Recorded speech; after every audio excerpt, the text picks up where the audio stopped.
जी नमस्कार साथियों, सभी का ANN नेटवर्क पर तहे दिल से स्वागत है। साथियों, आज मेरा वीडियो बनाने के लिए बिल्कुल भी मन नहीं था, लेकिन साथियों खुशखबरी ही इतनी बड़ी है कि मुझे आना पड़ा वीडियो बनाने के लिए।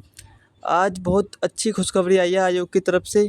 जब आप उस खुशखबरी को सुनोगे ना तो आप भी उछल पड़ोगे, तो बहुत बड़ी खुशखबरी है साथियों। और साथियों, आपकी कट ऑफ बहुत कम रहने वाली है इस बार। आज मैं आपको विद प्रूफ दिखाने जाऊंगा कि आपकी कट ऑफ क्यों कम रहेगी, और आप देखोगे कि हमने जो कट ऑफ बताई है वो एकदम सही और एकदम सटीक कट ऑफ है। साथियों, वीडियो स्टार्ट करने से पहले मैं आपसे गुजारिश करना चाहता हूँ, यदि आप ANN नेटवर्क पर पहली बार आए हैं तो प्लीज़ ANN नेटवर्क को सब्सक्राइब कर लें, ताकि हम जो भी वीडियो अपलोड करें UP SSC जूनियर स्टैंड 5512 से संबंधित उसका नोटिफिकेशन सबसे पहले आप तक पहुंच जाए। तो चलिए साथियों, करते हैं वीडियो को स्टार्ट। देखिए, देखिए जूनियर स्टैंड 5512 की कट ऑफ, संभावित कट ऑफ, जूनियर स्टैंड 5512 की संभावित कट ऑफ। देखिए, सामान्य वर्ग वाले बच्चे की बात करते हैं, जो कि जनरल वाले बच्चे हैं। यदि इनके 35 अंक से 39 के बीच में आते हैं तो आपका सिलेक्शन 100% होगा। आप टेंशन बिल्कुल भी ना लें, बस अब आप टाइपिंग की तैयारी शुरू कर दें। देखिए, यदि इतने अंक हैं आपके तो आप टाइपिंग की तैयारी अभी से शुरू कर दें, क्योंकि अगला चरण आपका टाइपिंग का है। देखिए, टाइपिंग के तो अंक आपके नहीं जुड़ेंगे, लेकिन यदि टाइपिंग में आप विफल हो जाते हो तो आपकी एक चूक आपकी पूरी मेहनत पर पानी फेर देगी। इसलिए आप टाइपिंग की अभी से तैयारी शुरू कर दें, ठीक है ना, क्योंकि जैसे ही रिजल्ट आएगा उसके बाद आपको समय बिल्कुल भी नहीं मिलेगा, ठीक है। अब बात करते हैं अन्य पिछड़ा वर्ग वाले बच्चों की। तो अन्य OBC वाले बच्चों की बात करते हैं, इनके कितने अंक रहने वाले हैं कट ऑफ देखिए, यदि अन्य पिछड़ा वर्ग वाले बच्चों के 30 से 34 अंक के बीच में आते हैं तो ये सभी बच्चे टाइपिंग टेस्ट के लिए क्वालिफाई हैं। ये टाइपिंग टेस्ट की तैयारी शुरू कर दें, आपका 100% सिलेक्शन होगा इस बार, ठीक है ना। आप बिल्कुल भी टेंशन ना लें। अब मैं बात करता हूँ अनुसूचित जाति SC वाले बच्चों की। देखिए, SC वाले बच्चों की 25 से 30 अंक के बीच में यदि अंक आते हैं तो इन सभी बच्चों का 100% सिलेक्शन होने वाला है। ये सब बच्चे टाइपिंग की तैयारी शुरू कर दें, क्योंकि अगला चरण आपका टाइपिंग टेस्ट का है, ठीक है ना। अब मैं बात करूं साथियों अनुसूचित जनजाति ST वाले बच्चों की। तो ST वाले बच्चों की देखिए 20 अंक से 25 अंक के बीच में यदि आते हैं तो इन सभी बच्चों का 100% सिलेक्शन होगा, ठीक है ना। बस अब आप टाइपिंग टेस्ट की तैयारी शुरू कर दें, क्योंकि देखिए टाइपिंग जो इसमें आप क्वालिफाई हो जाओगे। लेकिन एक बात यहाँ पर आप देखिए, यदि किसी बच्चे के 35 अंक हैं, ठीक है, और किसी बच्चे के आपके 30 अंक हैं, दोनों बच्चे टाइपिंग के लिए गए तो ये टाइपिंग नहीं कर पाता है और इसने टाइपिंग कर दी, तो सिलेक्शन किसका होगा? इस 30 वाले का होगा, ना कि इस 35 वाले का, ठीक है ना। इस प्रकार से टाइपिंग निर्भर करती है, यानी कि अगर कम अंक वाला भी टाइपिंग सही कर देता है और अधिक अंक वाला भी टाइपिंग सही नहीं करता है तो सिलेक्शन कम अंक वाले का होगा, ठीक है ना। ये बात आप समझ जाइए। तो साथियों, अब बात करता हूँ मैं EWS वाले बच्चे की।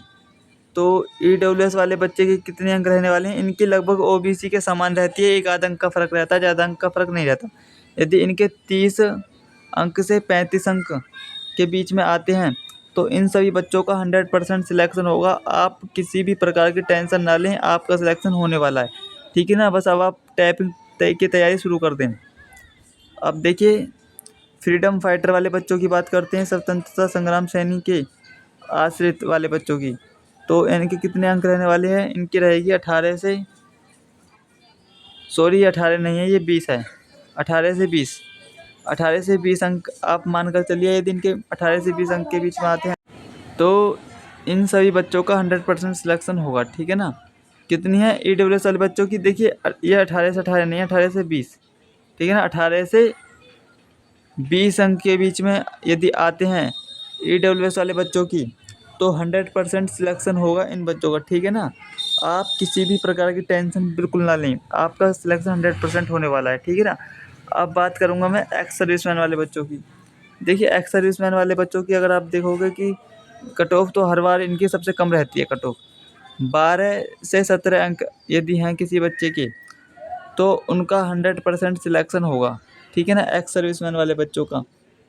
आप टेंशन बिल्कुल भी ना लें, यदि इतने अंक आ रहे हैं तो आपका सिलेक्शन 100% होगा। बस अब आप तैयारी शुरू कर दें टाइपिंग टेस्ट की। तो अब मैं बात करता हूँ साथियों महिलाओं की। देखिए महिलाओं की बात करने से पहले मैं आपको एक चीज़ बता देना चाहता हूँ। महिलाएं होती हैं आपकी 4 प्रकार की: जनरल महिला, ओबीसी महिला, एससी महिला, एसटी महिला। देखिए ओबीसी जनरल की जो महिलाएं तो उनकी थोड़ी हाई कट ऑफ रहती है, ओबीसी की थोड़ी कम रहती है, एससी की थोड़ी कम रहती है, एसटी की और कम रहती है। तो इस प्रकार से महिलाओं कैटेगरी वाइज विभाजित होती हैं, तो इस वजह से इनकी जो कट ऑफ है अंतर हो सकता है। लेकिन मैं सभी ओवरऑल सभी महिलाओं की बात कर रहा हूँ। अगर अंदाजे में आपके 25 से 30 अंक के बीच में आते हैं तो आपका 100% सिलेक्शन होगा, ठीक है ना। महिलाओं में सभी महिलाओं की मैं बात कर रहा हूँ, यदि इतने अंक आते हैं तो आपका चांस है, ठीक है ना। टाइपिंग की तैयारी शुरू कर दें। देखिए ये आपको क्या ध्यान रखना है, देखिए अब आप इसे देखिए।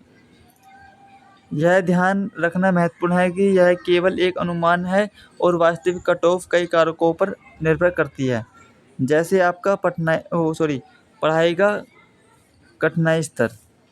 यदि पेपर कठिन होता है तो कट ऑफ कम हो सकती है और यदि आसान होता है तो कट ऑफ बढ़ सकती है।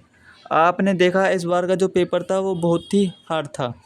हार्ड होने की वजह से कट ऑफ आपकी कम रहेगी, 100% कम रहेगी, ठीक है ना। और पदों की संख्या इस बार 5512 पद हैं, जो पिछली भर्तियों से काफ़ी अधिक हैं, जिससे कट ऑफ पर प्रभाव पड़ेगा। देखिए जो पिछली भर्ती थी कितने पदों पर आई थी, 1262 पर आपकी भर्ती आई थी, और ये कितने पद हैं आपके, 5512। तो कितनी बड़ी भर्ती है ये, कितना बड़ा अंतर है। तो आप इसी चीज़ से अंदाज़ा लगा लीजिए कि आपकी कट ऑफ बहुत कम रहने वाली है इस बार, ठीक है ना। अब मैं बात करता हूँ साथियों आवेदनों की कुल संख्या। कुल आवेदकों की संख्या और उनके स्कोर भी कट ऑफ को प्रभावित करते हैं। जी हाँ साथियों, जितने बच्चों ने फॉर्म भरा एक तो उतने बच्चे एग्ज़ाम सेंटर पर पहुँचे नहीं, ठीक है ना। और दूसरी सबसे बड़ी बात, जो बच्चे पहुँचे उनका स्कोर इतना अच्छा नहीं रहा जितना होना चाहिए था, क्योंकि पेपर कठिन था। तो इसी कारण से आपकी कट ऑफ हाई रहेगी, ठीक है ना। और जो बच्चे ANN नेटवर्क पर पहली बार आए हैं तो प्लीज़ ANN नेटवर्क को सब्सक्राइब कर दें, ताकि हम जो भी वीडियो अपलोड करें UPSSC जूनियर स्टैंड 5512 से संबंधित उसका नोटिफिकेशन सबसे पहले आप तक पहुंच जाए। देखिए ये चैनल ना केवल आपको सटीक जानकारी देता है, बल्कि एकदम सबसे पहले और आपको अफवाह से भी इस चैनल के ज़रिए दूर रखा जाता है। तो इसलिए ANN नेटवर्क को सब्सक्राइब कर लें। तो चलिए साथियों मिलते हैं नेक्स्ट वीडियो में, तब तक के लिए धन्यवाद।